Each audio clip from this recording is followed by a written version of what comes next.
So it's 10:30 a.m. on Sunday, and Zara's new owner is due here at 11 a.m. So in about half an hour's time. So this is my last chance to say goodbye to my girl. A lot of you have commented saying I'm making the right decision. So I want to say thank you to those people. It's there's two different elements or two aspects to the sale. One is that one is around risk, and the other is around managing an estate, I guess. So in terms of risk, I no longer feel that it's fair of me to keep riding Zara now that I'm on opioids, or now that I'm on quite a fair bit of opioids. Riding a bike requires more acuity and more concentration than driving a car. For one thing, if you lose your balance in a car, the car doesn't fall over. If you lose your balance on a motorbike, the motorbike does fall over. And everything that goes on from that, I mean, simply indicates that motorbikes require more concentration than a car. They're also much more risky when you have an accident because you have no cage around you to protect you. So any impact from the side, for example, definitely will break your leg. And your chance of having a fatality is much more increased. So it makes sense that now that I'm on an increased amount of opioids, it's time for me to admit that it's not right for me or the other road users to continue to ride a bike, and therefore I need to stop riding a bike. And now that I'm not riding a bike, I should probably sell the bike. The other thing is to do with managing an estate, which is that now that I'm in the last part of my life, I've got all of these things that either I need to resolve or my estate needs to resolve. And it does occur to me, as I believe it probably occurs to many people that are in this end of life situation, that it's easier for me to resolve things while I'm alive rather than having my estate try and resolve it after I've passed. And things like selling a motorbike while I'm alive is very easy. It's a bit more complicated when the bike is owned by the estate of someone who has passed away. So the second reason I'm resolving the Zara ownership now is simply to make it a bit easier on my brother Noel, who is the executor of my estate. So there's two reasons behind it, and those are the two of it. So so in half an hour the new owner turns up, and we'll have some footage of that. So Zara's been picked up. We've done all the transfer forms, and we've done all the financial transfers and all of that. So Zara is now in my past, and I know a lot of you are going to be wondering how I feel about that. There is a certain amount of sadness, obviously, that comes with it, and a big part of that is admitting where I am in my life, which is all about acceptance, which is that I know my life is coming to an end, and with that comes that things that define me are now, I guess, going into the past.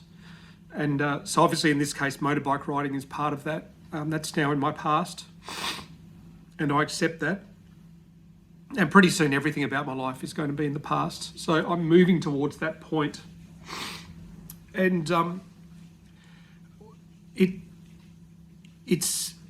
there are many aspects to it, and there are many little parts of this journey that I'm going to have to face. So giving up motorbike riding is obviously one of them, but later today is another one, which is kind of odd, but I do want to talk about it because I know a lot of my subscribers are going through end of life situations, which means you're experiencing similar emotions that I am.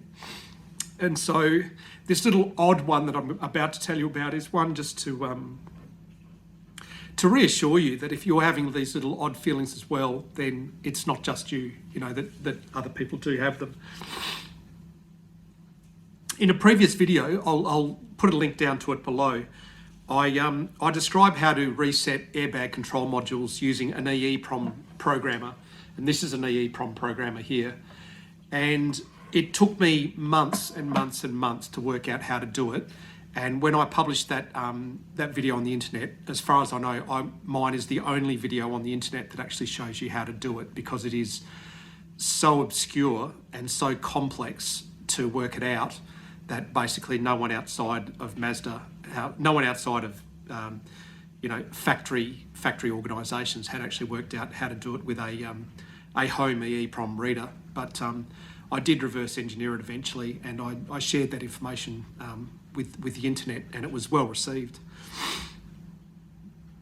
As a random thing that came up from a comment that someone put on a recent post to that video, someone made an offer to buy my equipment that I used in that video. And of course, because I'm now in an end-of-life situation and I'm not going to be doing pretty much any EEPROM programming from here on in, I've accepted that offer, and that person is going to arrive at my house in 2.5 hours to buy my EEPROM reader and the Pomona clip and a few other things. I've also got the Arduino kit that I was teaching myself how to program in Arduino. There's a really cool kit called 30 Days Lost in Space for those of you that are looking to learn how to program in Arduino I should say. That's a really good kit, so I'm going to give that to them as well. And it's another part of my life that I'm closing down. So if it weren't for the cancer, I can imagine that I would have made it to, let's say, 75 or whatever. And had I continued on my trajectory learning programming electronics, I probably would have got quite good at it. But as it turned out, my life is going to be cut short, and it's going to stop where it is. So today I'm not only mourning the loss of Zara, I'm losing the end of my career, I guess, of programming in electronics. But it is one of those things that it's now not going to happen, although I had planned for it to happen, and that's just how it is. So for all of you out there that are going through these end of life decisions, and you're doing things like mourning the last time you do this or that, or the fact that you're never going to do a certain thing again, please know that I'm going through similar thoughts, and that they're not easy.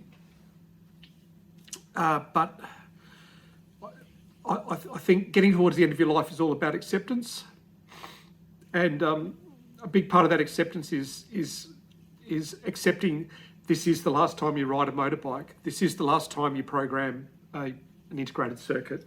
You know, this is the last time you go for a walk in this park or whatever.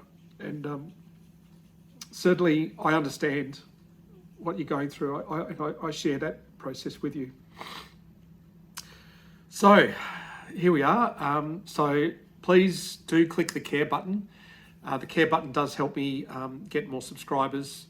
The more subscribers I get, the further I can get my message out there, and I feel like I've got a message that's worth talking about. So thanks very much. I'll see you next time.